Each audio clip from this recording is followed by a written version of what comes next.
Ladies and gentlemen, we're going to get started and you can continue eating. First of all, I would like to introduce a new member of the Ultimate Fantasy Camp, beautiful Virgie Brock. Would you please give her a...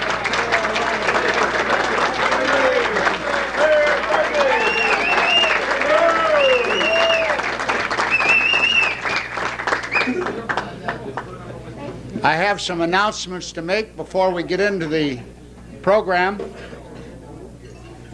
The first one, and we did very well today. We got a lot of those bubblegum card application sheets in, but we still are missing some. So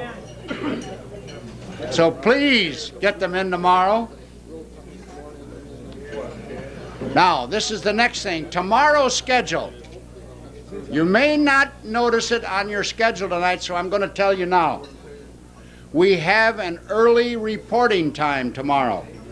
15 minutes early, we'd like to have you dressed at 8:45. 8:45, dressed, and in Holman Stadium. Now I'm going to explain why.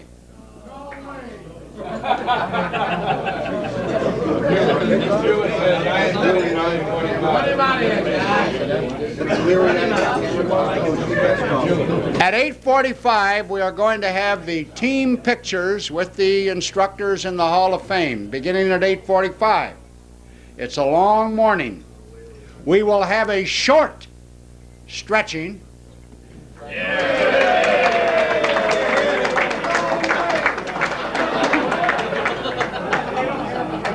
Because we are going to play 3 games in the morning, and those 3 games have a time limit at 12:45. So we want to start as quickly as possible. So I would appreciate it if you all got out there at 8:45. It always seems like a tough day to push everything. We got to put up with Herbie out there with his camera. He's got to reload 4 or 5 times, but we want to do the best we can. So everybody at 8:45. Now, tomorrow after the games in the morning, at 1:30, all of the Hall of Famers will be in the third base dugout, all of the campers in the first base dugout at Holman Stadium. They will introduce each and every one. As your name is called, campers, I will be there to kind of direct you. Come to me, go to home plate, and down the first base line. When you get at the end of the, at the base of the first base line, we'll form another row and start coming back. As each name is called, you will run out and me to me and then down the line. Then we will play the game. They have a pinch runner.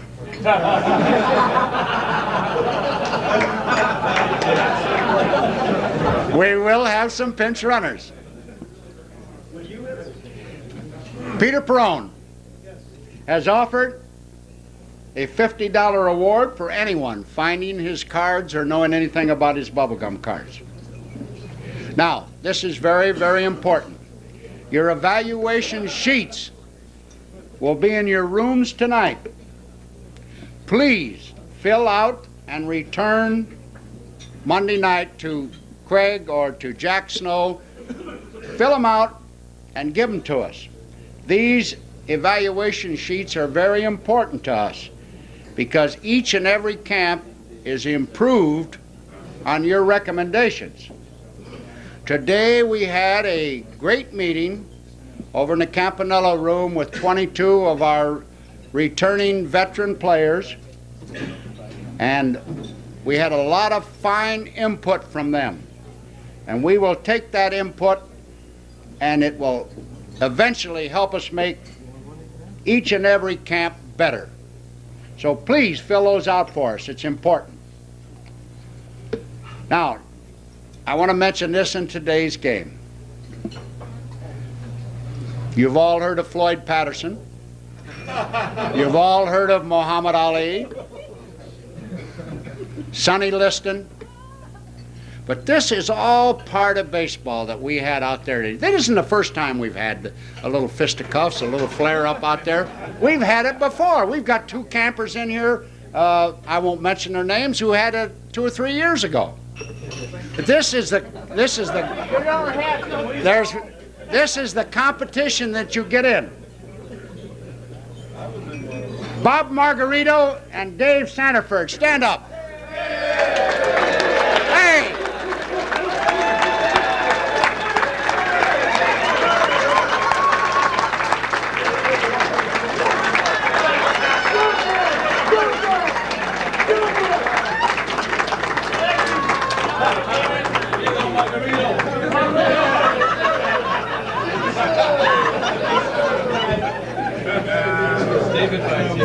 I do want to say this, though.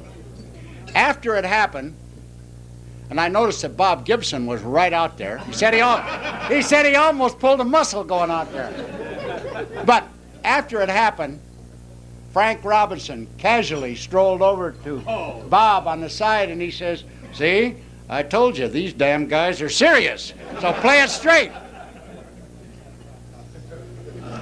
But that's all part of baseball, and we're just happy that nothing else happened. It was ended the way it did. All right, I'm going to call up some people up here tonight to present our Potato Head Awards, and the morning game, which I attended over in Holman Stadium, was between Lou Brock's team, Albuquerque Club, and Robin Roberts' Great Falls Club, and it was a well-played game, one-run game. And I'd like to call Lou Brock up first for the winning Albuquerque Club.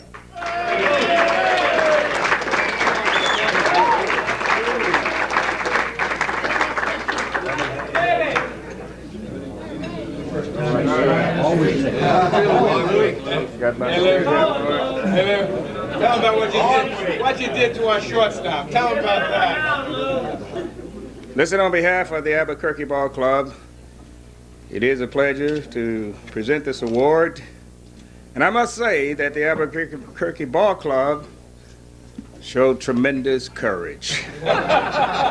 They bounced back from 2 disastrous defeats. We lost one game 29-5. Yesterday we lost 31-1. That was fantasy. But today, they came back ready to play. We had a kangaroo court whereby anybody who didn't back up play got caught, were fined $2. We had another play in today whereby if you were asked how many outs and you didn't reply in 3 seconds, it cost $5. And I'm proud to say we have our accountant here tonight, Fred Smith. We have in the kitty a total of $78.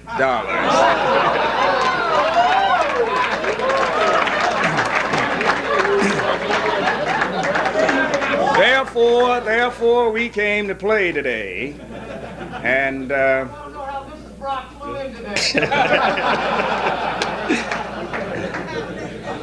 our Potato Head Award goes to a man on his 50th birthday. On his 50th birthday, he climbed a 15,000-foot mountain. On his 51st birthday, he parachuted out of a plane some 1,000 feet. Parachute opened at 2.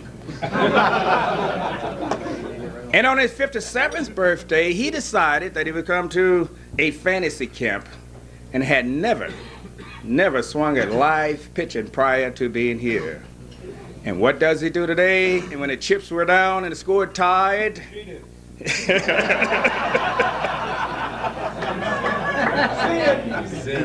didn't sin. Let me tell you what happened. Chico Fernandez, ex-big league pitcher with a good slider,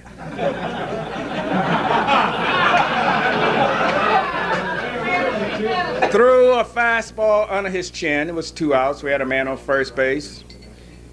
Then the next pitch was a sweeping slider to the outside. Our Potato Head winner took that pitch. Then another one came inside and decked him. Dusted off himself, got back up, dug in like Frank Robertson used to do. And then the pitch came in from Chico Fernandez, a slider to the outside corner. This is what we call the bastard pitch. But what does our man do? He went out there and got it. It hit a line drive single to right field. And the man on first base scored all the way with a tremendous slide at home plate. And our Potato Head Award goes to a man who had never swung at live pitching prior to this camp. He is 57 years old. That was his birthday. That's why he's here. His name is Frederick Lago Marcino. Where are you, Freddie? Hey!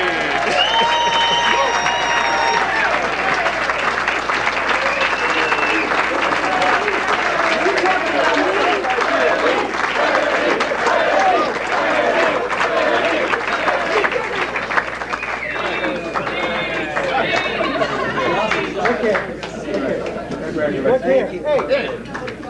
Look here. Oh. There we go. All right, here we go. Okay, thank you, guys.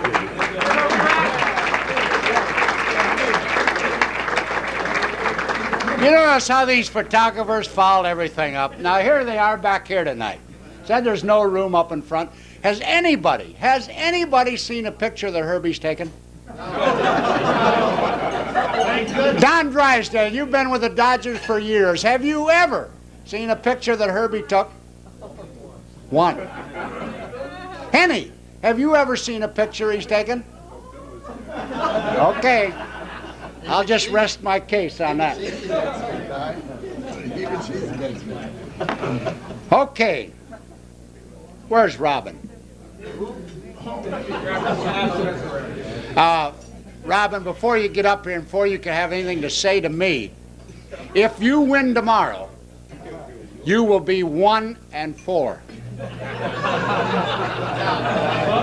It's a long drop, huh, Robin? Thank you, Guy. I was at the same game Lou was at.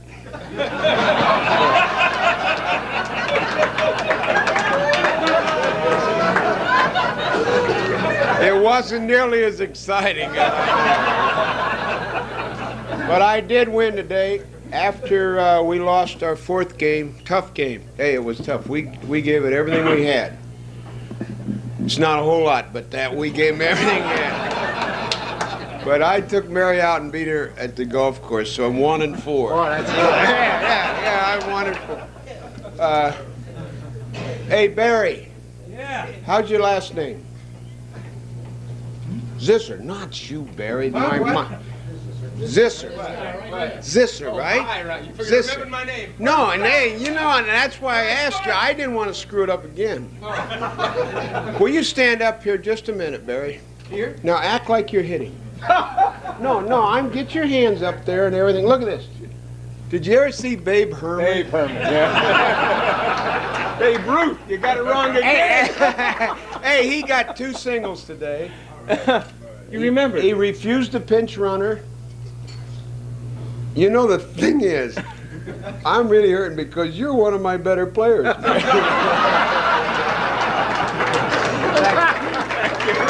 around. Turn around here. We have to turn around.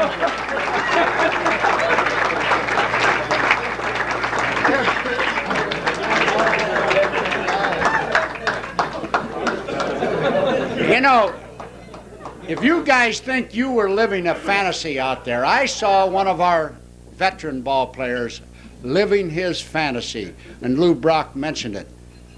Chico Fernandez was out there today, and I looked at Chico when he got his first shutout inning, then he got his second shutout inning, and I thought, geez, I'm going to have to go out there and tell Chico to hold back a little bit because I think he thought that he was Ewell Blackwell out there or Bob Gibson, and he was living his fantasy right out there.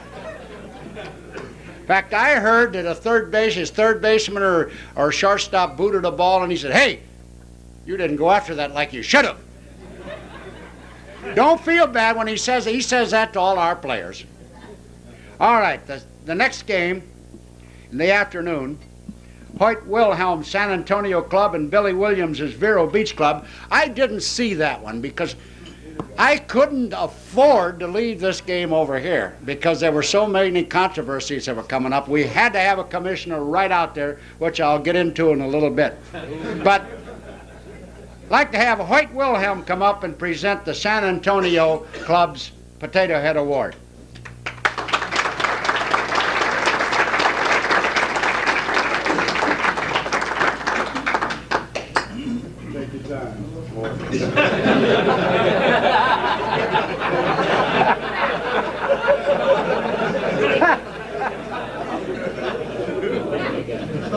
Take a hold of it. Oh, that's right. Well, you got the box here with you? Yeah, got the box. Well, I'd like to say a couple words here about our team. We're hurting. I mean, I ain't never seen a bunch of guys hurting like this, and I admire them for going out there and trying every day, putting up with me and Ernie, especially Ernie. But you know, I've been studying Ernie now for about 3 years down here, and I think I finally came up with a good job for him. If the Cubs, now I'm not knocking the Cubs or nothing, but I'm just saying if the Cubs would make Ernie their advanced scout, in other words, he travels to the town where the club's coming next, he'd have that whole town so screwed up they could.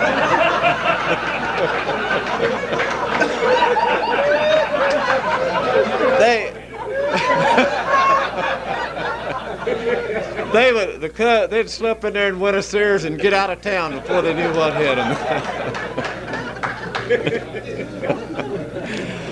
But really, Ernie, I've enjoyed working with you. You know, this is all in fun, and we've had a great time down here this week, even though we haven't won. Well, we have won more than Robbie, but not a lot more, Robbie. But we got one more day. And I could have given this to a lot of guys today, but I could have given it to a lot of guys just for getting up and getting on the field, because I was in that training room afterwards, and it reminded me of an aid station in Vietnam. But anyway, our guy that won this today, he got a couple base hits and made one real outstanding play in the field. And he's been a good player for us. Manny Lawrence. All right.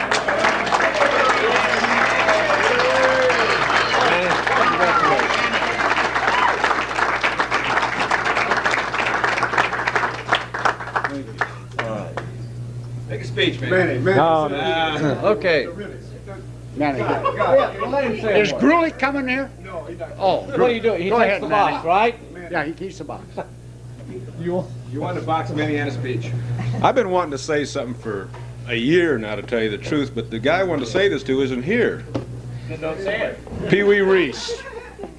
Last year I won the Golden Glove, and it's been eating at me for a year now that when Pee Wee introduced me, he says, "This guy doesn't look much like a shortstop." And it dawned on me after I sat down that I wish I could have said, "Well, Pee Wee, you don't look a hell of a lot like a shortstop now either." But anyway, listen, it's great. I love it, and what can I say? Thank you very much. Fred, I think you lost the eyes on your potato head.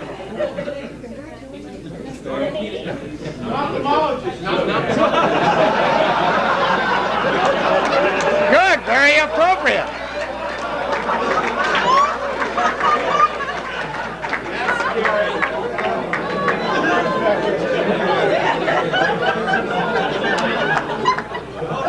Couldn't been any better. All right, for the Billy Williams Vero Beach Club, that was the winner in that particular game. Please come up, Billy, and present your Potato Head Award winner.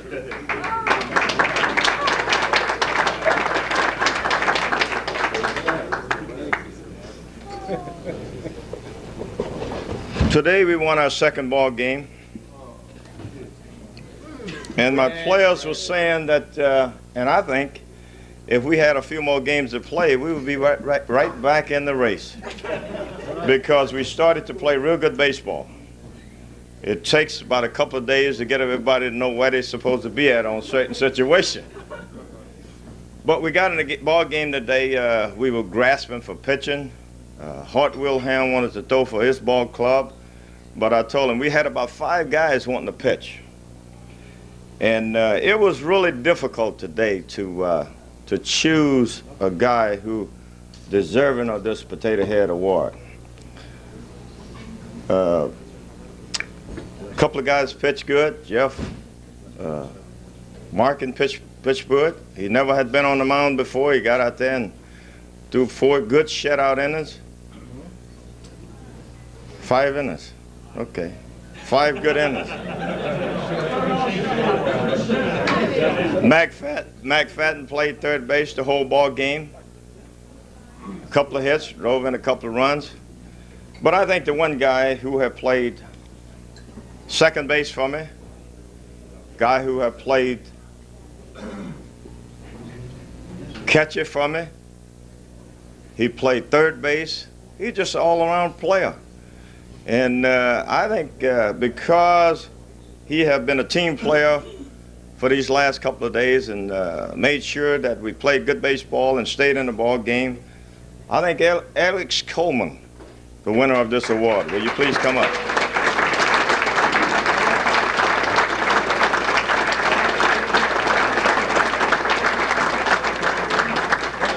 Outstanding player, and I think he got a speech for you too. No.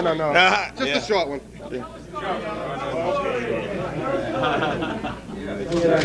Thank you. And I think he'd like to tell you the story how he did it today. No, I'd rather tell the story about yesterday because I came down here to escape the everyday pressures of my somewhat pressured life, and there I am sitting behind home plate, never having caught before. It's the bottom of the 9th, and we're up by 1 run. I must have had 12 pass balls in the last 2 innings, and I hear a little voice behind me, and it says, "Hey, Coleman, if another one goes behind you, you're dead." And I looked around, and it was my manager, so I just want to tell you I appreciate his support, but I am having and confidence, but I'm having a great time, and thanks to everybody.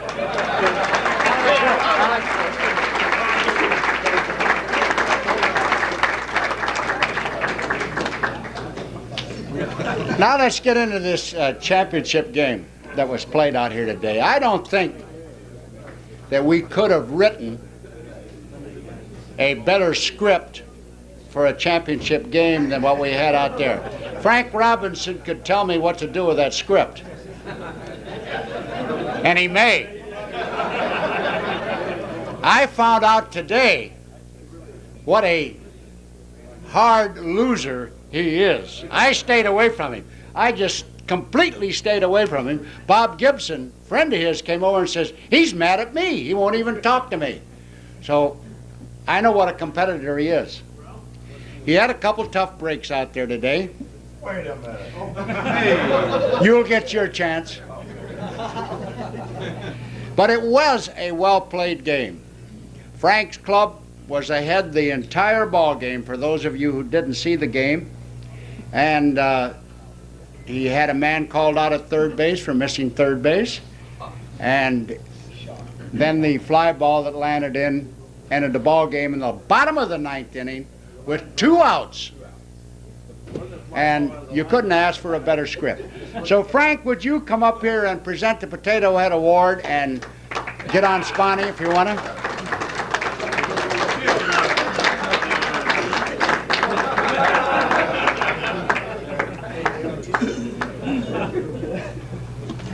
You're going to have to bear with me because I'm going to get a few things off my chest. I'm not turning my back either. You know, Billy Williams said if they'd had a few more games to play, they'd be coming on. Well, that little word, if. You know, if pig's rear end wasn't pork, we wouldn't have bacon.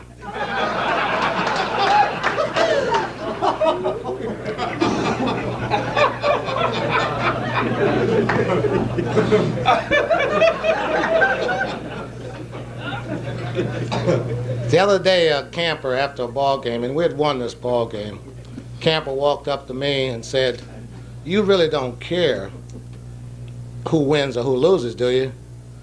And I gave him one of my friendly looks. And nothing else was said. He got the message. I am a competitor. You know, we come down here to have fun. But when you put on the uniform, you go out there to manage or play, you go out there to win. Someone said last night that winning wasn't everything, and Billy hollered out, "No, it isn't everything. It's the only thing." I'm sorry, Bob Gibson said that. It's everything, and that's the truth. I did something today that's not characteristic of me, really. I'm a tough loser, and I hate to lose. But I'm not a bad sport. And I was a bad sport today after the ball game. And I mean that sincerely. No, I didn't. No, you're never going to see me cry with a ball game. I'll do other things.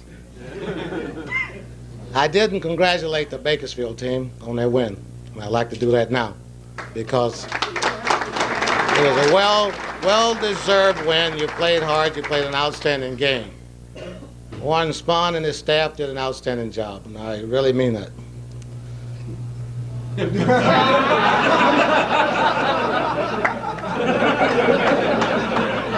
gonna get me. I must apologize to Mr. Spahn because I accused him a little under-the-handed move out on the field.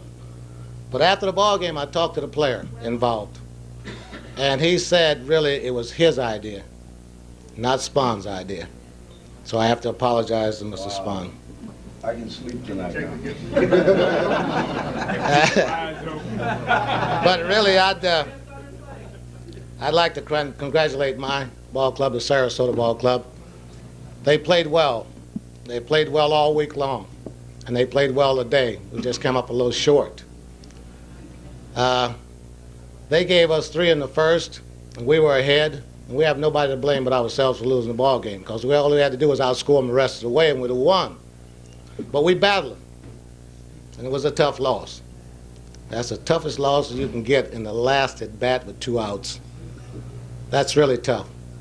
But you have nothing to hang your heads about. When we come out tomorrow, we want to play that ball game very hard too. I am very grateful to each one of you, the effort they put into it. I appreciate it. You put a lot of confidence in my draft. I really believed in you, and you all showed me that you believed in yourselves. And before I get too sentimental up here, I mean it. I could have given this to a couple of players on the ball club. Roger Humpton played another outstanding ball game out there today. Had a big 2-run inside the park home run, we thought. But the run in front of him was unfortunate. He missed the base. And I must again say to the Bakersfield Ball Club, they were very sharp. And they watched the man, and they watched him, and they picked it up that he did miss the base. And I must congratulate them on that. Les Lewis was at third base. Anybody else, they might have gotten by with it. But Les is on top of things. But our potato head winner tonight was a young man that pitched an outstanding, gutty game. And for a little better defense, I think he could have been a winning pitcher today. But our defense kind of failed him in a couple of situations. It wasn't his fault that we lost because he pitched outstanding, as I said. And he's a hard loser, and I don't blame him. But maybe this will be a little better, and maybe the loss won't be as bitter with this tremendous award. I just hope this sucker stays together. Come on up here, Tom Powers.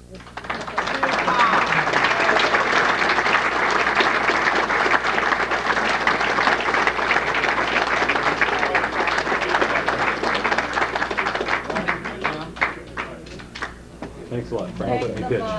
Take the box. Take the box. Take the box. Nice game. Really nice game. you. Okay, for the winning Bakersfield club. What more can I say? Now, hold the booze down now, because Warren and Gibby, they came to me today and says, why is it everybody hates us? They always hate the winners. We can't hold it down. It was on CNN. You said that 3 days ago. Okay, without any further ado, Warren Spahn.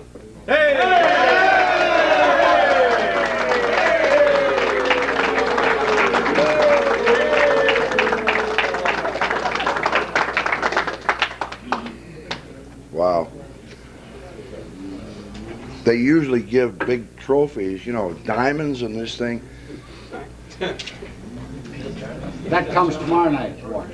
You know, each year, or at least 3 years I've been here, and I remember being so stupid as saying that we lost because you can't make chicken salad out of chicken shit.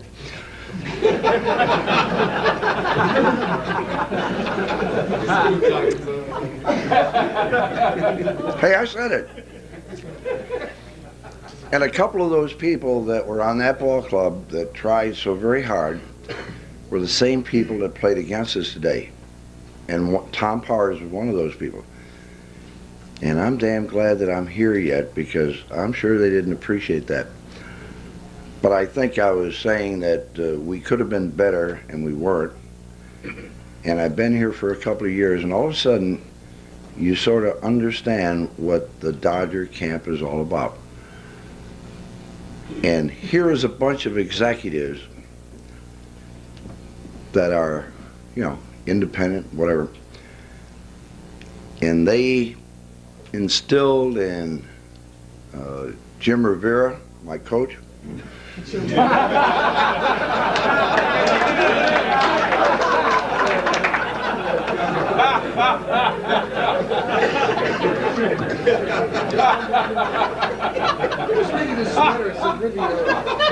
and Bob Gibson, my third base coach,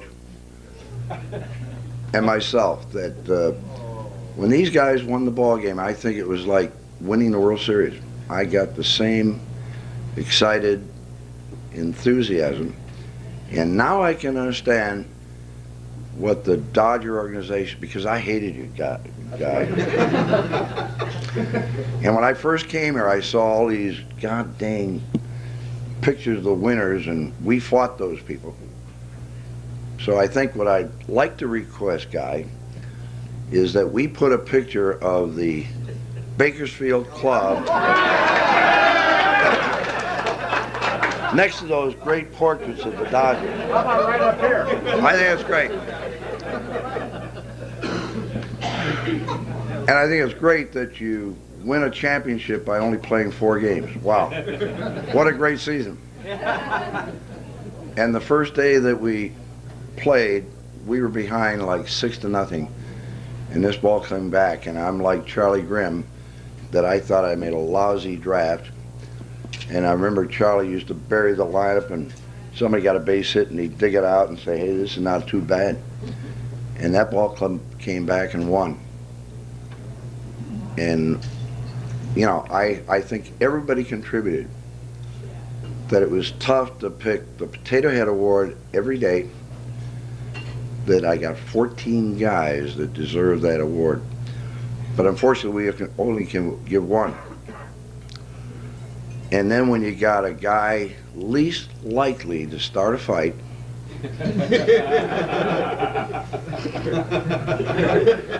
that takes somebody out legitimately for the sake of the team, then I think you got a good ball club. And I think they've shown that the last 4 days, and God, it's been tough, really and truly, to find somebody to give the Potato Head Award, because now you have to choose between 14 people. But I think the guy that deserves this award is the guy that got the base hit in the 9th inning with 2 outs. And I'm talking about Phil Bartek. You know, a little run. All right. You know, he pitched, he played second base. rough, tough guy. He made a play the other day that I'm sure you don't see in the big leagues. But that's the kind of attitude I had in this ball club. But you don't get the award. The guy that really gets it is... And if he doesn't make a speech, I'm mad at him. Phil Bartek.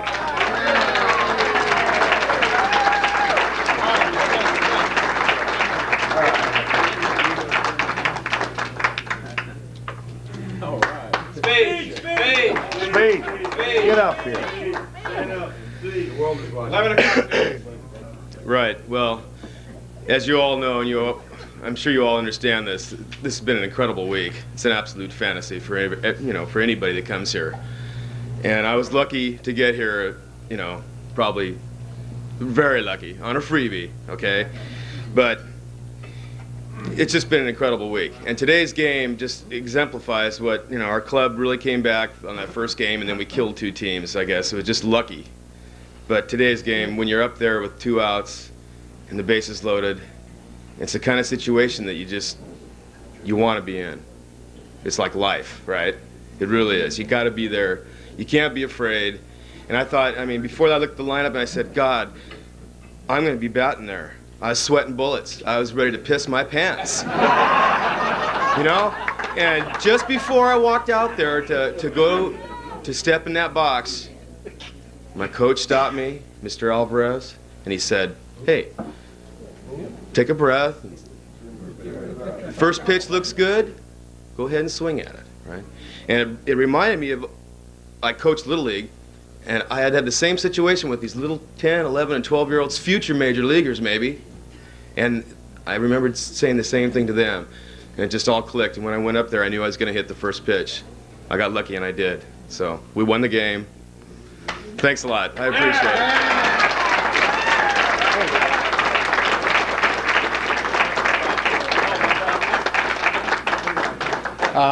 John Alvarez, don't you think it would be nice if he could say those kind of things to some of our minor league players? That kind of Jim Rivera, I'm sorry.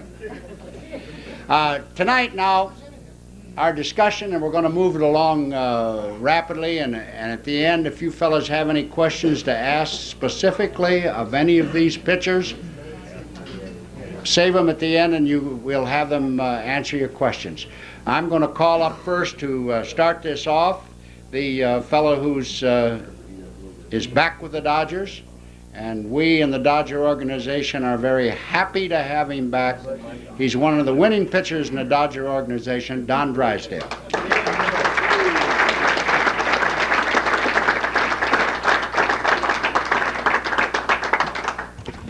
Thank you, Guy.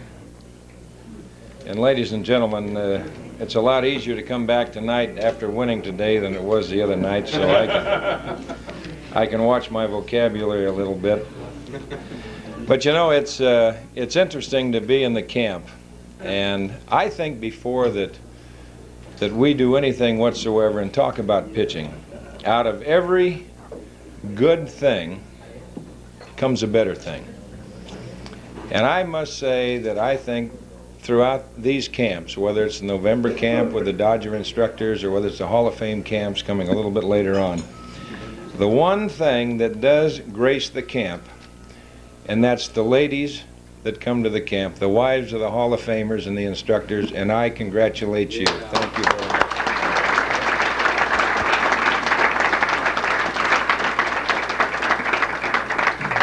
There must be some beauty, and God knows I've been in that clubhouse, and there ain't a hell of a lot of beauty in there, believe me. But I think you've heard the Hall of Famers talk, and I think you've heard what they think about the instructors. I think you've heard the coaches talk and things like that. And I think tonight we're talking about pitching a little bit. And pitching is, I think some people say it's 75% of the game. Some people, depending on what club you might be on, they might say it's 80. Other people will say it's 85, whatever it is. All I know one thing. I've been sitting and either playing or broadcasting on the major league level for 31 years, and it's a whole bunch. And pitching is an awful big part of this ball game. There's no question about it. And it takes the extraordinary people the people that you see here that are the hitters, and them being in the Hall of Fame, that makes them the extraordinary people, because they are in the Hall of Fame. Because when you look at pitching and hitting, it's basically it's a guessing game in a sense. It's balance, it's speed, balance, and whatever you might have, and things of that sort. That becomes the contest. There's no question about it. And when you think about what that can be, whether you play golf, some people say, well, golf, you can stand there and you can hit a little ball that sits on a stationary tee. But boy, I'll tell you one thing. I don't know if there's any scratch golfers in here, but there's some scratch hitters in here. I can tell you that. That I can tell you, there's some scratch hitters. And when you talk about people that have done the things that they have done, and you think back of how in the world did you ever get some of these people out? Well, there's times that you didn't get a lot of the people out. And that's why that they are where they're at. But as far as pitching is concerned, and getting back to this little camp right here, I think there's some of you that when we looked up and I talked about that board the other night, that there weren't that many people that wanted to be pitchers. And all of a sudden we get out there and we start playing the game, and somebody says, well, I'll take a little shot at that thing. There's no reason why I shouldn't take a shot at it. And all of a sudden it's ball 4, it's ball 4, it's ball 4, pass ball, and you start to see the hand squeeze a little bit, you start to see the motion squeeze a little bit, the shoulders don't turn, and all of a sudden your eyes get a little bit bigger every time you turn and go to the plate. And I think that maybe throughout the course of this camp, the ones that have put their foot on the mound have realized that, well, maybe there's a little bit more to pitching than what there really is. Maybe it's a little bit tougher than what I really think about. The ones of you who sit up there with a bat in your hand, that all of a sudden have gone 0 for 4 today, and have gone 0 for 2 starting off the next day, you realize that there's a little bit more of, as far as hitting is concerned. Maybe the pitcher's a little bit different out there. And you've hit off of your instructors, and they're going to throw right out there for you to hit. Should be the easiest thing in the world as far as the camp was concerned. So, if there was a lesson to be learned, I keep getting these middle-aged mics. I don't know what they do. They keep going this way. Is that your work, guy? I don't know.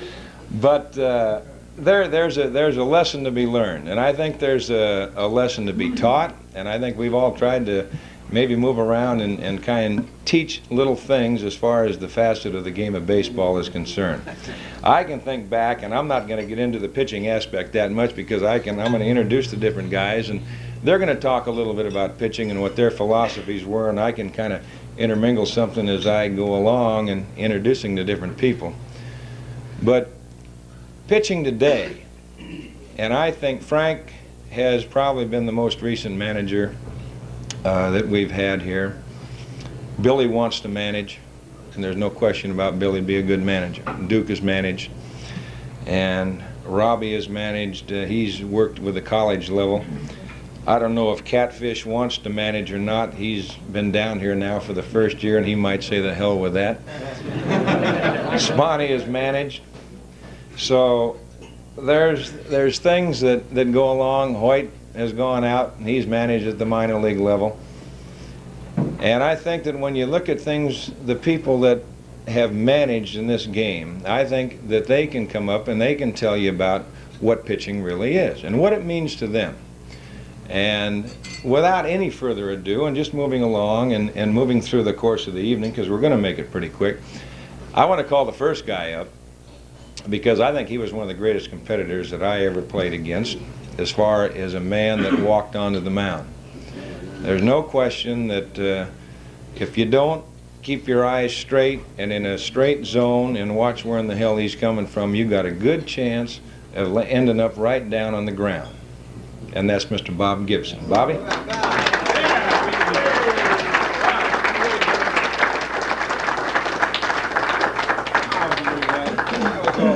Thank you, Don.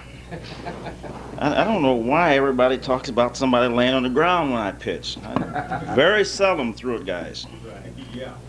And I guarantee you, when I threw at them, I didn't miss them. First of all, I got to say that I enjoy being here. I've had several people ask me, "Do you guys really enjoy this? Why are you here?" Well, knowing the Dodger organization and how they were supposed to be first class as far as all the players are concerned, I guarantee you, with the money that they're paying us, I could be somewhere else. But I do enjoy it, and I think you can appreciate that after seeing us out there today. And I felt like I was part of the ball club. I've always felt like I was part of the club. We had a great effort, and I think that's what you can expect from anybody, regardless of whether you're a professional athlete or you're just a bunch of businessmen that are coming down here to have some fun. And basically that's what it is, having some fun. And we had some fun out there. We had a bunch of guys that really can't play very well. But their fantasy was to be a major league ball player. And by God, I tell you, there's no feeling in the world any greater than the feeling we had after that ball game of the day, regardless of whether you're a major league player or you're a businessman. It doesn't get any better than this. And I experienced the same thing this afternoon. I did, and Ernie won't know anything about this, but 1964 and 67 and 68, I guarantee you, no difference. Absolutely no difference. You get the little high from winning, and we got that today. I got it. All the players got it. And I just want to thank the Dodgers for inviting me down here. I didn't come last year. I came year before last. And when I came down here year before last, I said, I'm not going to like this. I liked it then, and I like it now.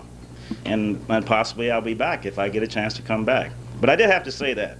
As far as pitching is concerned, I had some ideas about pitching, and I don't know that it was right or whether it was wrong, but it was my way of doing things. And I was fairly successful at it. And my theory, as far as pitching was concerned, was that the inside of the part of the plate belonged to the hitter, the outside part of the plate belonged to me. And I didn't know too many guys except Frank that could take that pitch on the outside and control it. So when you have a guy like that that can control your pitch, you have to do something to counteract that. So Frank would stand up at home plate and he'd put that elbow right out over home plate. And he'd be right on top of the plate. He made it very difficult to pitch to him.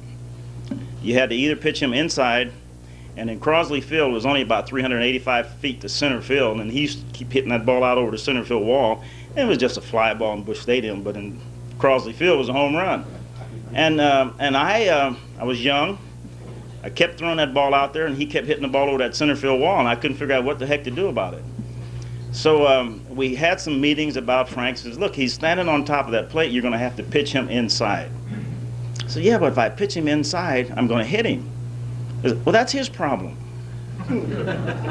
So what I decided to do, I decided to get me a target. You know, and earlier you heard Billy Williams talking about hitters when they look at the pitcher and there's a little box here, and you talk to any pitcher, and when instead of him trying to throw the ball into the glove, he draws an imaginary box between the shoulders and the knees, and he tried to throw the ball in between the middle of that imaginary box. The catcher's mitt is usually there.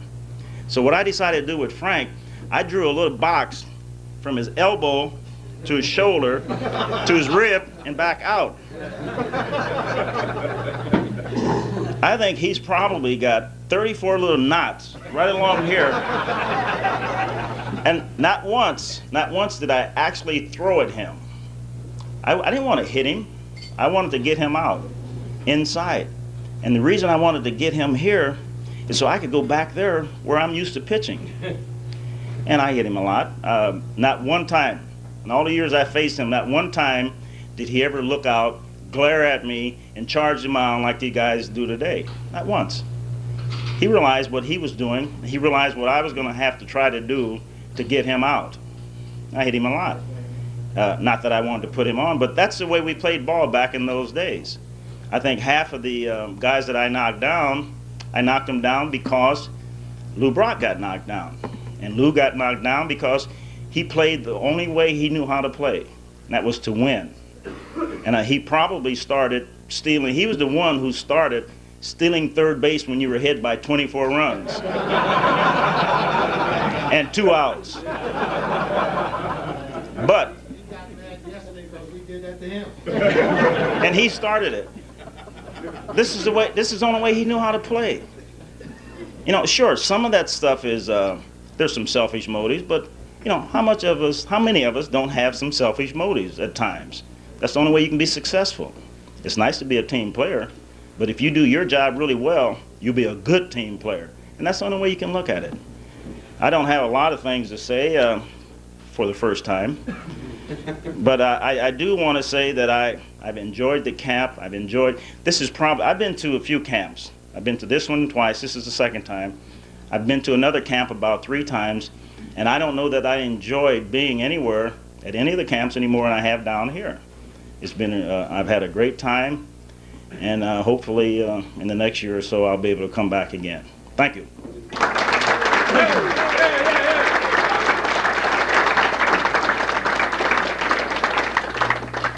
Thanks, Hoot.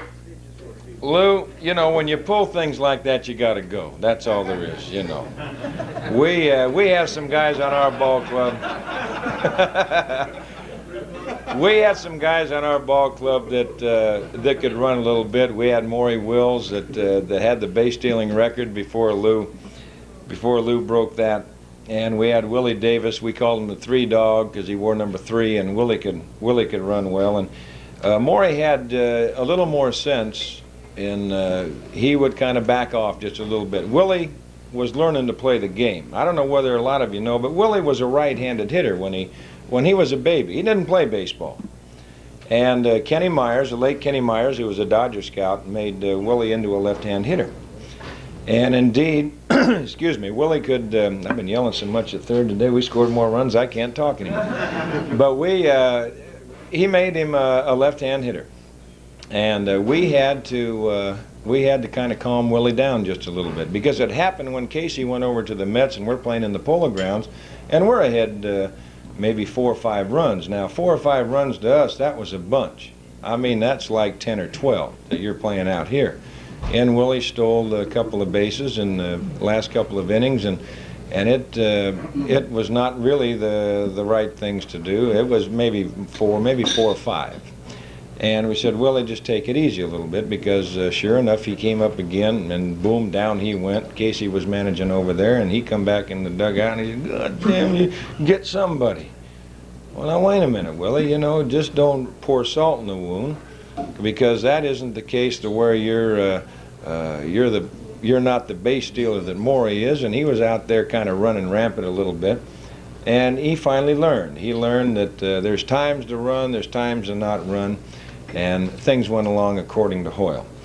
But when you think what Hoot said about some of the things about not knocking people down or things like that, and the toughest man was right there. He's sitting right there. He wore number 20 in both leagues, and by God, there was no place to pitch him. There wasn't a place to pitch him. And we talked about this. Frank, and you remember this about 3 years ago at the Hall of Fame camp, because I brought the question up, because I remember when Frank came up, he did not stand like that. He was back off of the plate. But see, there goes a little thinking, good common sense, about why he was going to change. And I think, Frank, at that time you mentioned that you had a little problem with that pitch out there, and you decided to move up on the top of the plate. Well, there's nothing wrong with that whatsoever. All that does is create good thinking as far as I'm concerned.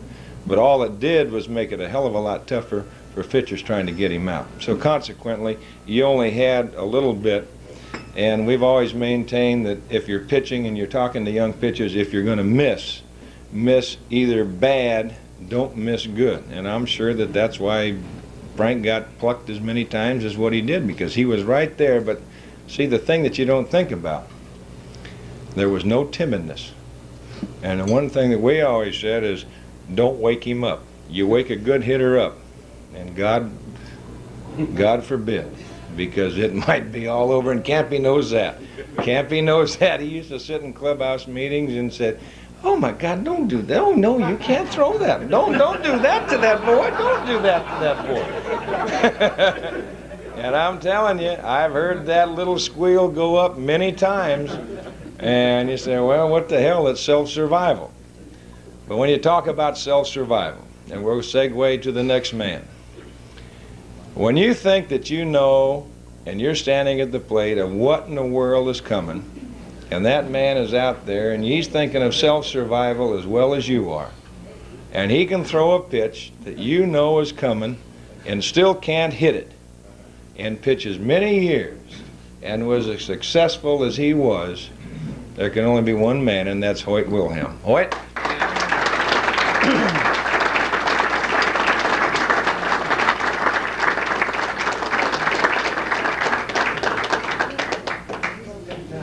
Take your time, boy.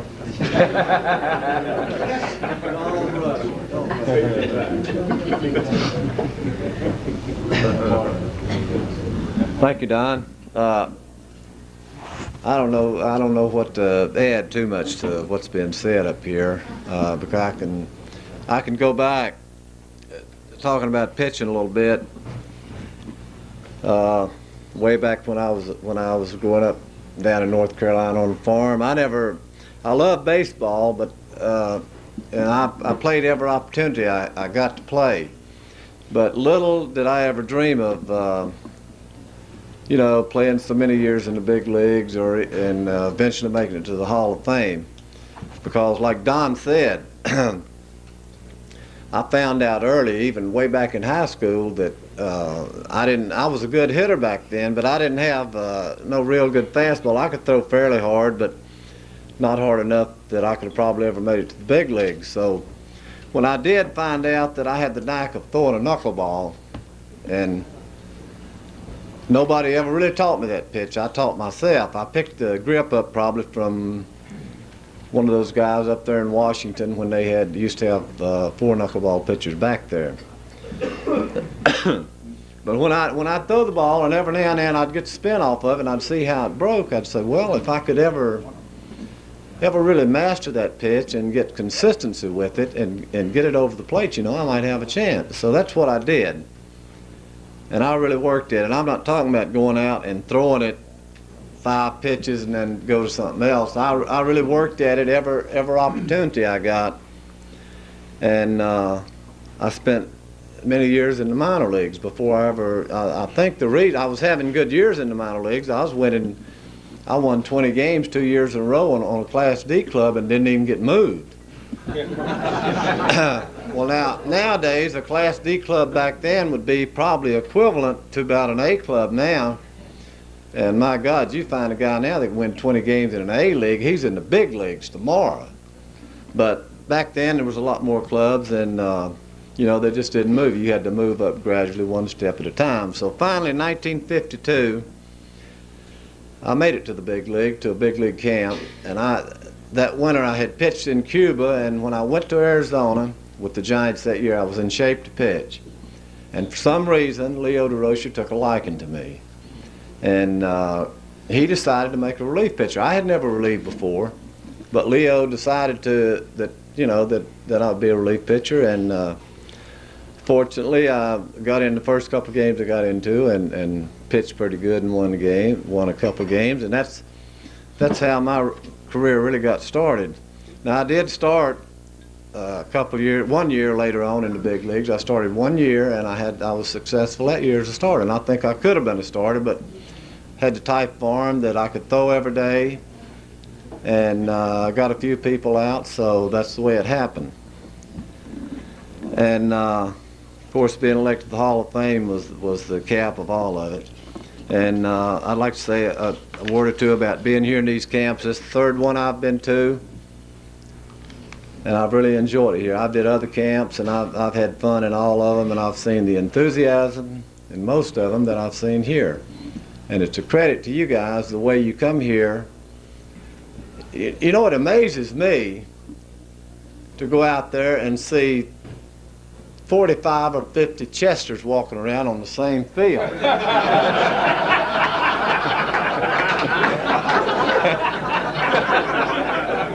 And I know you guys paid to come here and do that. And it just amazes me. I look over at a guy and I say, Ernie would ask somebody, hey, you want to pitch? You want to play? Well, yeah. And that's great. I mean, that's what it takes. You got to have determination take your lumps and hang in there. And another thing I will say, you know, I've worked for the Yankees now for 13 years as a minor league instructor, and I see the guys that are starting out every year. I mean, I'm talking about the kids. It's almost like scouting, and I've watched around this camp here.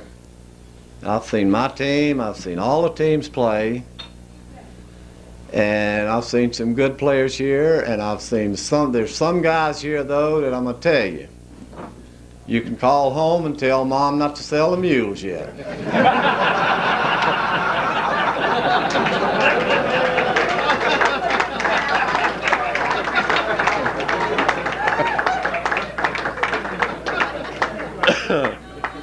But anyway, our team, we're 1-4, 1-3. We're gonna wind up 2-3, so everything will be all right. And I've enjoyed it. I love all of you, and God bless you. Thank you. Thanks, Hoyt.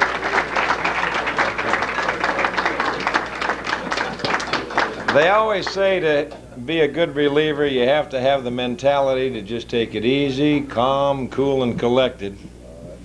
There he is, right there. If that isn't the epitome of a great reliever. Well, the next man that I want to introduce is a gentleman that might have been maybe one of the first bonus players. But I'll guarantee you one thing, it was an interesting transition for me. It wasn't a transition for me, it's a transition for him. To watch a gentleman who could just throw, as Art Fowler used to say, ripe strawberries through a battleship, and then turn around and be able to work his way on his head on what he actually knew about the art of pitching.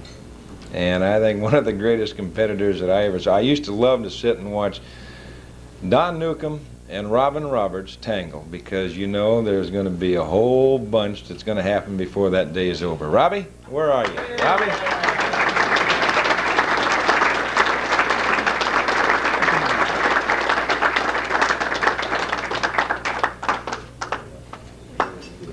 Thank you, Don. Spahn's leaving. Catch him now. Listen, Manny, I was sitting in the clubhouse in Dodger Stadium, and I was going to pitch that day.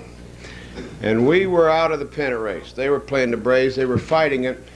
And I get this clubhouse guy brings me this wire. Just before the game to go out and warm up, it said, if you make one pitch against the Dodgers, you will be shot. So I showed it to Granny Hamner, who was sitting next to me in his locker, and he read it, and he laughed, because I was going to get shot.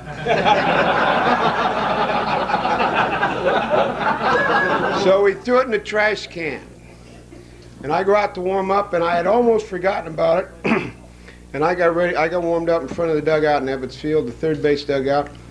And I come in and sit down, get ready to start the game, and Ham says, there he is. And in Ebbets Field, in the back of right center field, there was an apartment building, and you could see the top of it. And there was a guy leaning with his arms on the top of the ledge there. Ham laughs again, and we make out, and I go out to pitch the first inning, and Gilliam's the batter.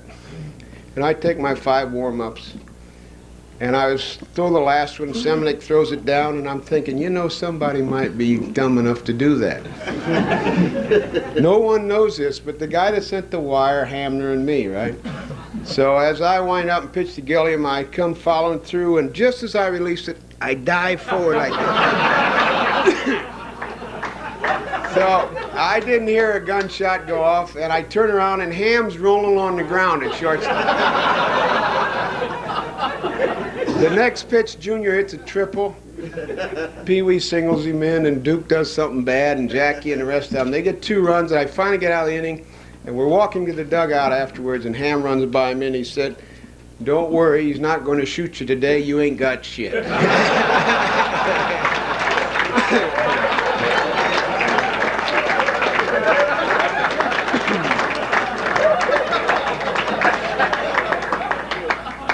All right, Manny, right? Now that's the last time, all right? The funny thing about, I often wondered, the Dodgers, I certainly have most of their games on film, and I often wondered if somebody had ever watched that, they naturally would have thought I caught my foot on the rubber or something. But I just figured I'd take one dive. What the hell was one pitch, and it didn't matter. I'd like to mention something that I think most of us here, we have a lot of fun meeting different guys that have played and we've played against. And baseball has changed so much. Even I came up in '48, and now we're '88, and the difference is just, you cannot imagine, not only salaries, the whole attitude about everything. And Al Lopez lives in Tampa, where Mary and I do, and he's a very nice man and was an outstanding baseball player, a catcher. He's in the Hall of Fame. And I was with him the other day, and we were bullshitting about baseball, and he said to me, you know, one day I was in Clearwater, reported to the Brooklyn Dodgers. They had a guy named Wilbur Robertson who was the manager. And Al said they reported, and the first day they reported, they all got out and got on their uniforms and everything. And this Robbie said to him, you know, let's play a ball game. I haven't seen one for 6 months. So they go out the first day and tee it up and play a game, right? And Babe Herman was on the other team. And he got a couple hits, and Robbie's team lost. So Al said they all showered and went home. Next day they came out and they all got him out on the field again. He said, God, wasn't that fun? He said, let's do it again. He said, only Babe, you're on my team today.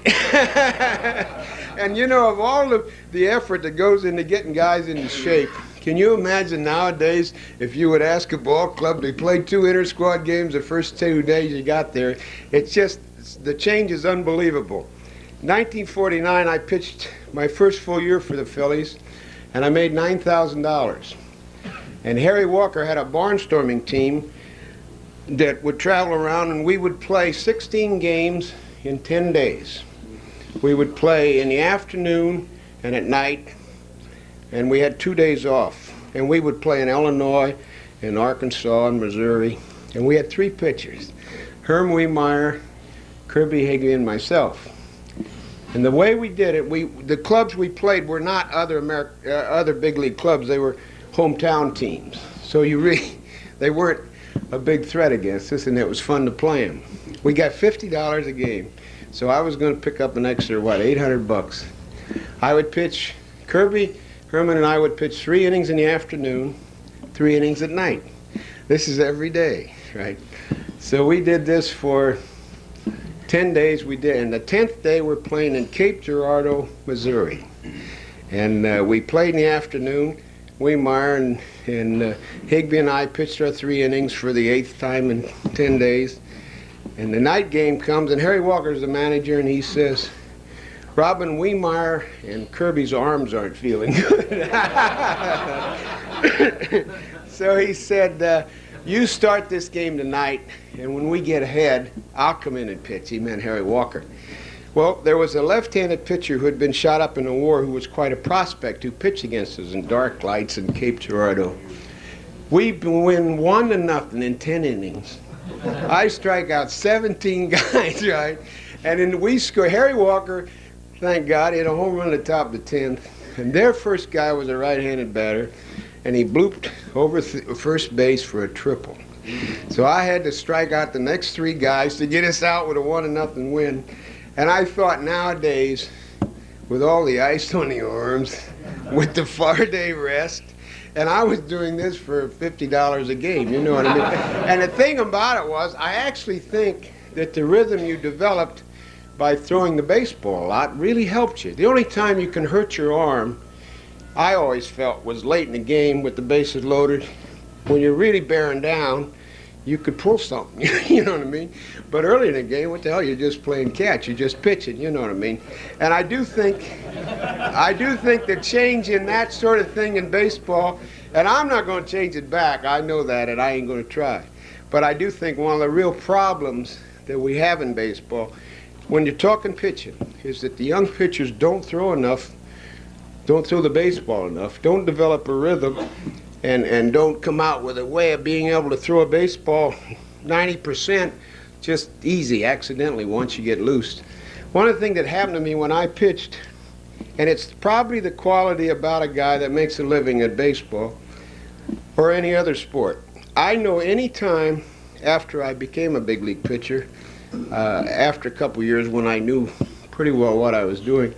If I sat in front of my locker before a game and I was really tense and nervous, I knew I wasn't going to make an ass out of myself. I might lose, but it was going to be a good ball game. And I remember one day I was going to pitch against the Giants, and I used to get on edge. Most pitchers do. You only pitch once every 4 days, and you get all cranked up if you're going to do a good job.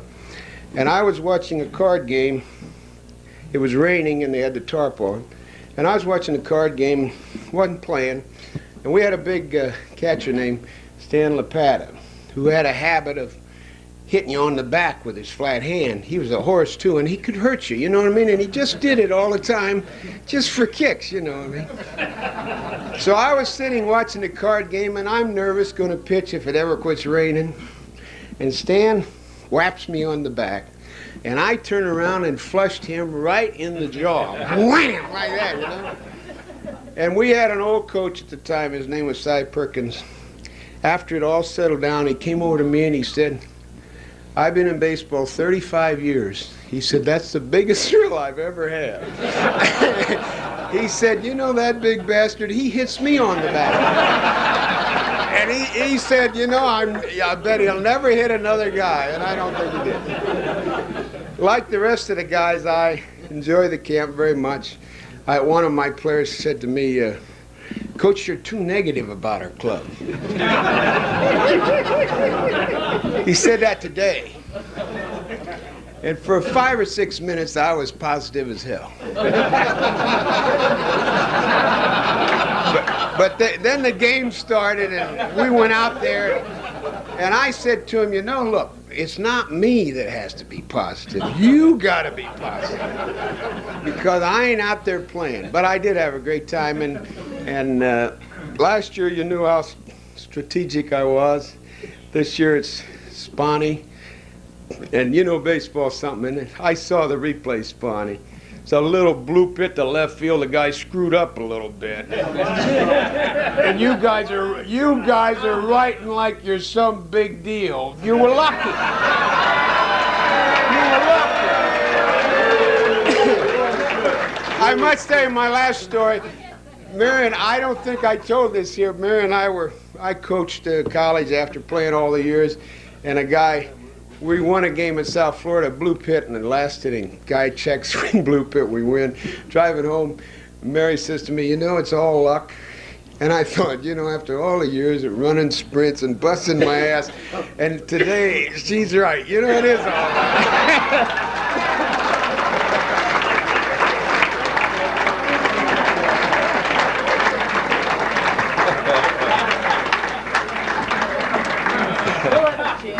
Yeah, thanks, Robbie. I think one of the traits that you guys are going to find in all the instructors and the Hall of Famers is you can kind of look at three things. You can look at a competitor, a bad loser, and a guy that's going to say to himself, beat me today, but by God, you're going to have to prove it to me tomorrow. And I think that's kind of the way that they look at it. But as we move along, why it's interesting to talk about the Hall of Famers. And I think, well, the youngest one that possibly is in the Hall of Fame happens to be with us and gracing our camp here this particular year.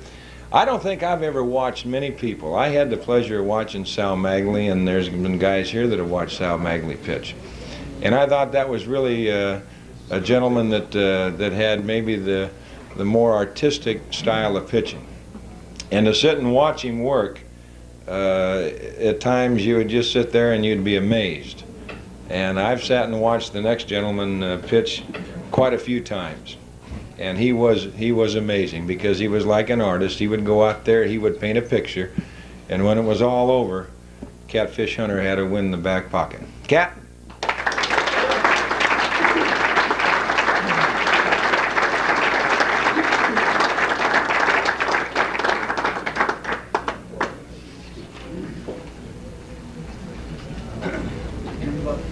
What did Robin say the first year he made $9,000? What league was he playing in? I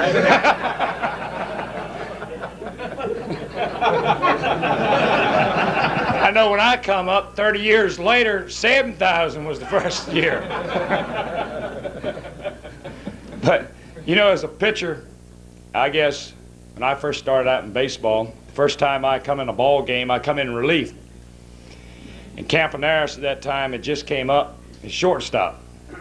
He had came up at the end of the 64 season, 65, he was going to play shortstop. Well, I came in relief in Cleveland. And first pitch I threw was men on base, ground ball to Campaneris. Goes right between his legs. Next hitter up, ground ball to Campaneris. He boots it. The manager comes out and takes me out of the game. And I'm the most confused North Carolina kid you ever seen in your life, you know. I went, what the hell did they take me out for? That guy's the one messed up. But you get to learn real quick. Nobody's perfect. And I guess in my years of pitching, I had some good defense.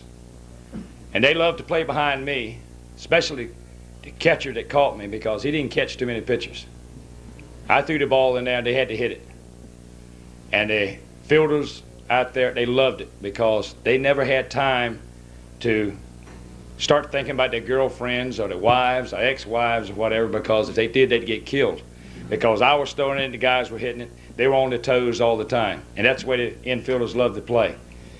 Let the pitcher get the ball and throw it. That was my biggest thing. If I got up there and thought too much, I wasn't a good pitcher. And if a catcher called a pitch, I shook my head, yes, that was it. And they always said, you know, the catcher calls a good game. Well, to me, he did call a good game because he called every pitch. Because I never shook him off. The only thing I shook off was the inside-outside targets. And the way I learned how to pitch, as I say, it was an X. If I went up and in, the next pitch was low and away. If I went low and in, next pitch up and away. It was an X pattern. Guy told me to pitch that way, keep the hitter off stride. Well, I didn't throw that fast. But I learned how to pitch and throw strikes. That was the name of the game. And when I was a kid growing up, there was an announcer called Frankie Frisch. Is that right? And the only thing I could hear on television or radio or something, he was saying, control, control, control. That's the name of the game. And I'd say, bull, throw it by him. I could do that in high school. When you get to the big leagues, you can't throw it by him. Nolan Ryan can't even throw it by him without cheating.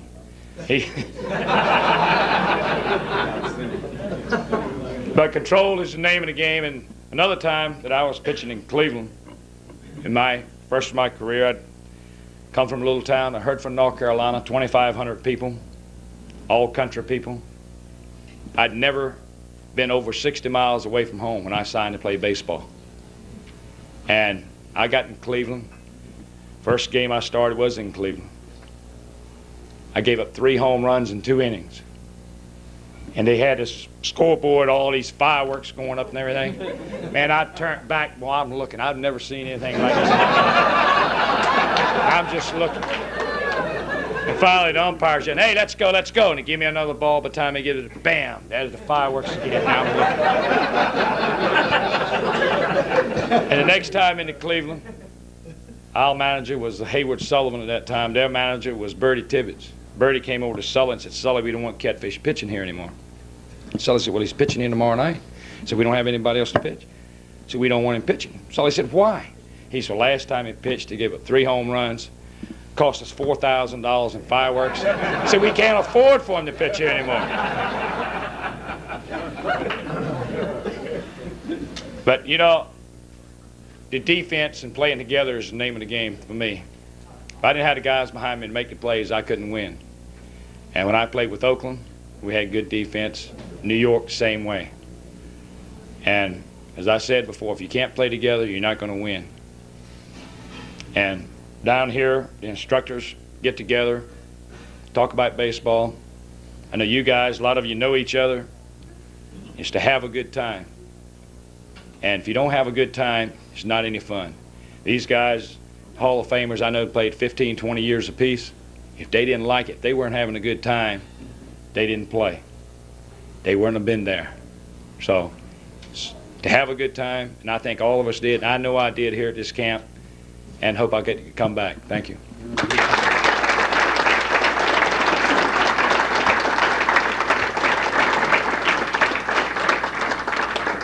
Thank you, Cat. I'm glad you brought up that word cheating, because the next guy that I want to introduce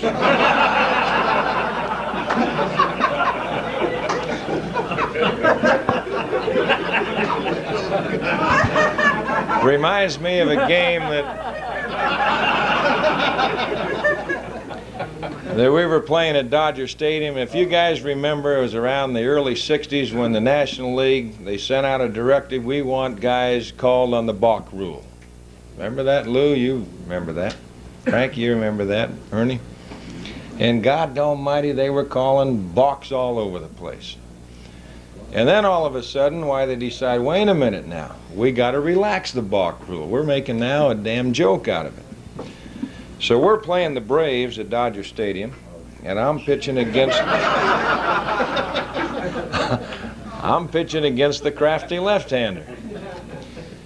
And I go out in the first inning, and a guy that I really had pretty good luck with, didn't have luck with in the first inning. Matthews hits a home run. I'm down 1-0. We go as our usual 1, 2, 3. And I go out in the second inning. But that wasn't bad, because we were explaining the other night, I said, you know, we had clubs in some of those years that they could have taken batting practice in that lounge and they wouldn't have broken a glass. Believe it. It's kind of like watching a silent movie. But I go out now in the top half of the second inning, and I take a warm-up toss, and I just look down a little bit, and I look at the mound again, and well, it looks like a spanked baby's butt there, isn't it? It's just as slick and smooth and a little red there, that clay, and there's nothing. Shut up. I'm not through yet. You're not finished with your cigarette. I'm timing you. So anyway, I look down. There's only one little thing off of my side. But there's a little thing right in the front, about this far in front of the mound, with a little pea hole out there, right in front, about that far on the left-hand side. I said, wait a minute, I don't pitch out there. So I said, I know what he's doing. So I just stepped up here, put my heel on the front of the mound, and when I took a pivot, I stepped up there. I'm pitching in that far in front of the rubber. And I get him out the next inning, and he gets us out the next inning. Third inning gone, fourth inning gone. Here comes JoJo White. He comes bouncing across the mound, and he looks down, and it's just real slick and clean. There's not a thing out there. And he calls Al Barlick. Al Barlick, I thought, was one of the better umpires in the National League, now a National League supervisor. He said, Al, he said, look at that. He said, he's pitching in front of the rubber. Al says, it doesn't make a damn to me. He said, your guy's been pitching there since inning number 1. Whatever they want to do, he said, let them do it. I got beat 1-0. That was it. But I'll tell you, unless you've had a chance to spend some hours with a man, and I want him, Robbie talked about money, Cat talked about money. I think one of the most amazing stories, and I mean this from the bottom of my heart, one of the most amazing stories in this game of baseball is the next man that I'm going to introduce is the winningest left-hander in all of baseball, and that's Mr. Warren Spahn, and I want him, before he says anything, to tell you his top dollar. Spahny.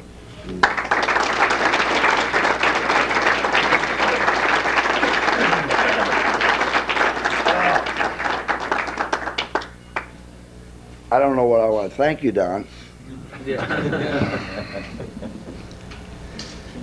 It dawned on me that, first of all, these guys are tough to follow. And secondly, I'm so damn old, I can tell lies because none of you have been around as long as I have.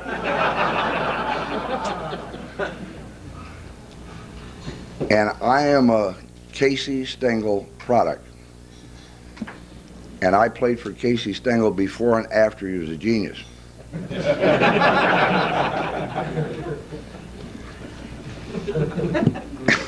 Tell him your top dollar, and then go with your story. I want to tell my low dollar. You know, Catfish talked, Robbie talked about 9,000. Catfish talked about 10,000. I came up to the big leagues for $250 a month. And my top dollar, why do you want to know that? I think it's a great story in today's market. Well, the biggest salary I had after 13 20-game winners and whatever, it got ridiculous that the ball club said, well, you don't need a raise, you're getting paid to win 20. And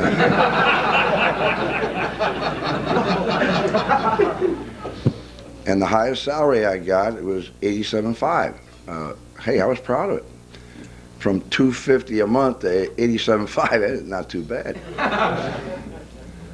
But back in the days when I broke in, I played with some really great guys. And in the first spring training, I was rooming with Paul Wainer. And, you know, I'm like 19. And Paul got up in the morning and had a little fifth under his bed. And he took a sip. And my eyes got this big, and he said, now wait a minute. He said, this is our secret. And he said, I have astigmatism.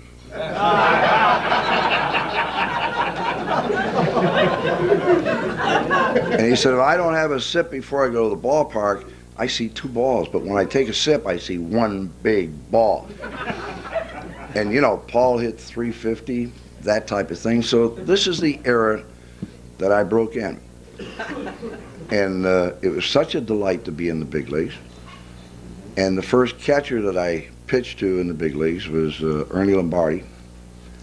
And Ernie, if you remember, I don't know if you do remember, but a big lumbering guy that wasn't too swift on his feet. And I could throw pretty good when I was young, in spite of what you guys think. I hit Lou Brock in the head, and it didn't even faze him. But then I could throw pretty good. And I threw a ball low and away to a right-handed hitter, and Ernie, instead of catching the ball and reaching over for it, he caught it barehanded.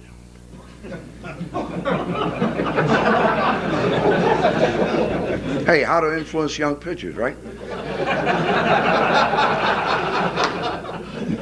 And he used to chew tobacco, and he spit on the ball and rubbed it up, and he threw it back to me sidearm harder than I threw it to him. So I thought if catchers throw like that, I don't think I belong. So at any rate, there were so many wonderful experiences coming along the way.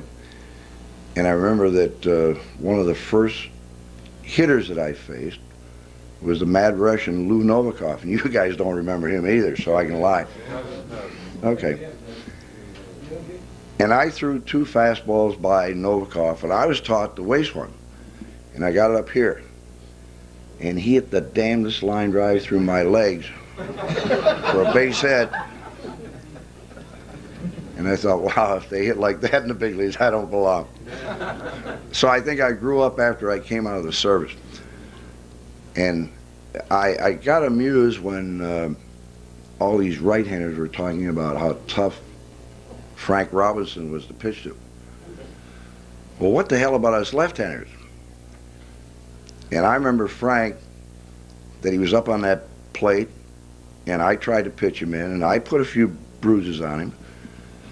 But instead of the way he hit against right-handers, that son of a buck would look for the ball inside and jack. And I mean hit it hard, so that you had to be very careful. You had to keep him honest, go outside enough to make that pitch effective inside. Did I ever get you out, Frank? You know you did. God dang, I pitched in Cincinnati when it was so hot. And I always saw Frank Robinson, but I think we beat him.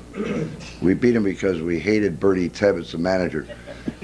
And we played him 22 times during the year, and we had 22 fights. Sort of reminded me of today.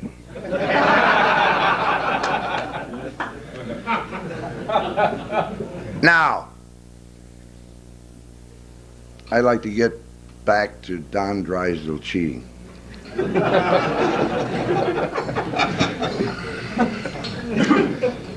The funny part of this is that my big movie career, I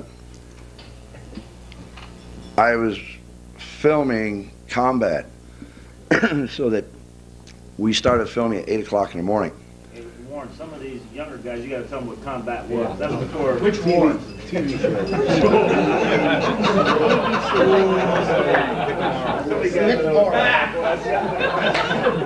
You didn't know you were looking at a movie star, did you? Combat was a series where, who were the guys that played? Vic Morrow, okay, you know. And we filmed from 8 o'clock in the morning. We were supposed to be through at noon, and I'm pitching against Don that night. And 4 o'clock rolled around, and we're still not finished. And hey, I'm going to make big bucks because I got a speaking part. I even belong to Screen Actors Guild.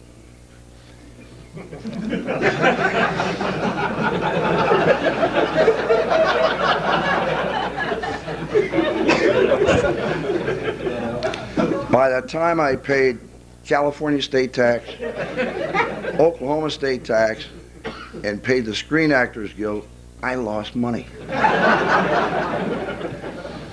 And to make things worse, after we got through filming, we had dressed in a camper, and they moved the damn camper.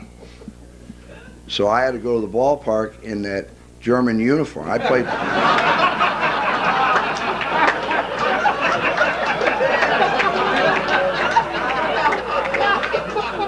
Yeah.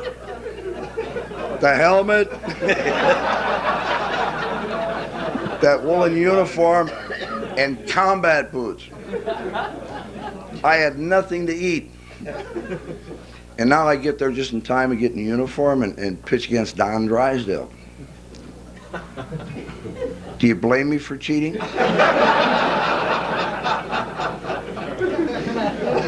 But I had this bad knee, so that when I started my wind-up, I used to turn my foot on the rubber, and you know damn well you have to use that rubber to push off of. And I never dragged my feet because I was so pretty pitching. And I'd land out there in my front foot, and I don't know where Don got this little hole. What did you call it, a pee hole? But anyway, when Don went out there, he's pitching where I land. And damn it, I can't find a place to put my foot down. I'm playing groundkeeper, and this is when Hoyt came out there to complain about it. So now this stupid son of a gun has to get up there to pitch. And what the hell, I couldn't hurt anybody. Why would I cheat? But Don sure had a reason for cheating. And I just want to set the record straight that I never cheated in my life. And we were like the Syracuse-Auburn game in football today. That Syracuse, who is it, Syracuse or Auburn, chose to win the game and go for 2 points instead of a tie. Okay, Frank decided that they're going to make a shoestring catch and win that ball game in the ninth inning, and he didn't do it. And we'd probably be out there yet, and I have to give credit for his left fielder because he was following instructions.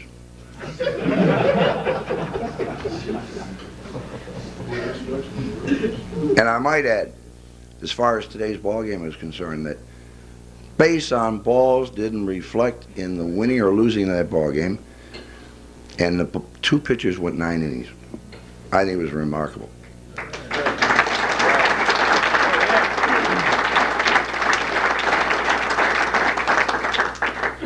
And the more remarkable thing is, the best team won. Thank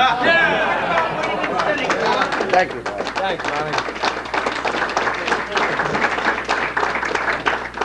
Thanks, Warren. I tell you, if I'd have known the first part of that story, why, I'd have never accused you of that. But the best thing you could have done is taken the goddamn helmet off. That's... If you guys, I'll tell you what, through some things, I have got to run in the morning, but I just want to say my thanks tonight to the coaches, Leo Posada and Chico Fernandez and Dennis Llewellyn, Terry Collins, John Alvarez, and Jim Rivera, and John Shoemaker. I think you guys have seen what they can do as far as instructors, and to Roy and Roxy and Frank and Barb and Duke and Bev and Harmon and Lou and Ernie. I just I just want to thank all of you, and to Billy Williams, and I'm happy that y'all had a chance to come down. I know that some of you it was the first time, and we hope that y'all come back.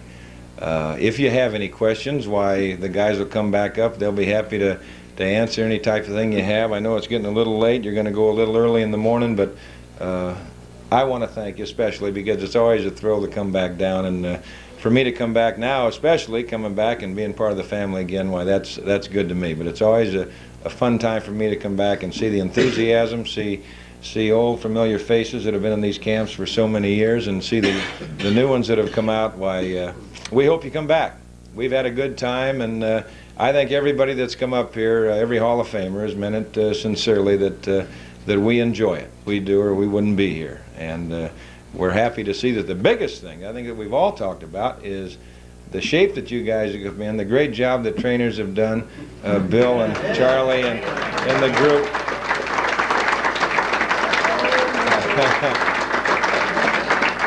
I will say one thing: if it wasn't for a good trainer, why, you wouldn't be around. So we hope you have fun. Come back. Don't get hurt tomorrow because you got a big game tomorrow afternoon. But win in the morning, whatever you have to do. I can't help you tomorrow afternoon. You're on your own, because these guys, I'll guarantee you one thing: they will not let up. That's why they're Hall of Famers. Thank you.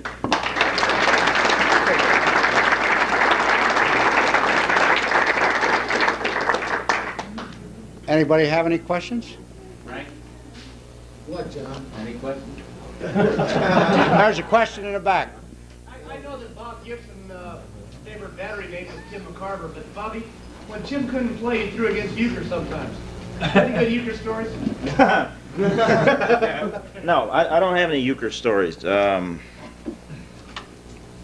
When euchre joined the Cardinals in '64, what he's known for more than anything else, we got in the World Series and we played the Yankees in '64, and euchre, at the time there was a trio or a quintet, something like, there were 4 or 5 guys out in the outfield, and they played Dixieland, and euchre went out and got it wasn't a trombone, it was a tuba, and that's the only thing I remember about euchre, is that he played the tuba. Drink a lot of beer. Yeah. I have one for Don Drysdale. First of all, I want to start with a small statement that of all the major league records that have been set, I think one of the greatest of all is 58 2/3 of shutout innings. That's over 6.5 games. And beyond that, I want to thank him for some phenomenal memories growing up in Los Angeles, watching him pitch with Sandy Koufax, one of the greatest thrills of my life. And I think the question is, whose records did you break for 58 2/3? What was the previous record? And can you tell me a little bit about the games that went through that record? I got one for you. Well, I think the 5th game, if I'm remembering right, was Doc White. The 6th game was. I think the record then was Carl Hubble, and then no, it was Carl Hubble and then Walter Johnson. How many was it? That was 56. 56 was Walter Johnson. That was it. I'd like to ask Don again how you felt when you broke that record. Your first thoughts? I didn't think anything about it. I really didn't. I think the biggest thing about it was you kept going, and it wasn't like, I don't think, a Pete Rose record or anything like that where the writers are after you every day. We had time to sit around and kind of relax for 3 days, and it wasn't that big a deal because I'm just not a record person. I really am not. No, but I'll tell you what, guy, though. Here's a man right here. The one time that they held me back out, I was supposed to pitch against the Giants, and that might have been the only time that I think I ever missed the Giants in all my life, to go back home and open against the Cardinals. And I don't know whether people should know it, but Bob was right there. And we happened to score a run in the very first inning, and he turned around and shut us out the rest of that game and went on to pitch, what, 2 more shutouts right after that? 2 more shutouts right after that. So, you know, when you talk about the luck of the draw or the bounce of the ball, why that, and I think he threw a slider, McCarver went off of McCarver's shin guard, And Lenny No, gave it was, us... the catcher was John Edwards. Was it Edwards? Okay. At the time, Don had like 56 or 57 innings, shutout innings, and I had 48. And they worked it so when we got into Los Angeles, I was facing Drysdale. If I had shut them out, I would have gone past his record. And I gave up a run in the first inning. It was John Edwards. Yeah, it was John Edwards, and it was a slider inside. He kind of went by him. They gave me a wild pitch. The funniest thing about it, after the ball game, we beat them 5-1 or something like that. And I pitched like 3 shutouts after that. And they came into the clubhouse after the game, and the reporters, there had to be 6,000 reporters, right? And they wanted to know about the ball game. They asked me, what happened back there? I said, well, that asshole missed the ball. And writers love to stir things up, and so they're looking to see if I'm serious. Because they want to write it, but they don't want to make a fool out of themselves. So then I laughed, and I said, yeah, I threw the ball away. He left it at that. But I could have possibly broken his record, but you never know. If I had pitched a shutout that inning, or that game, something else may have happened. So you really can't, in retrospect, you can't tell what was going to happen. But it was a pass ball. It was a pass ball.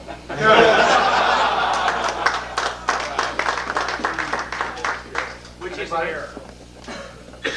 Okay, folks. Oh, wait a minute. Go ahead. I just wanted to know from Catfish if he ever thought about going on towards 300 wins, how he made his decision to leave when he left. A lot of people thought that was very early still in his career.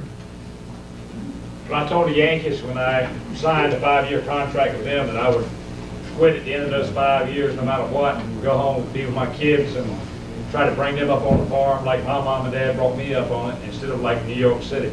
I feel like they'd live a lot longer.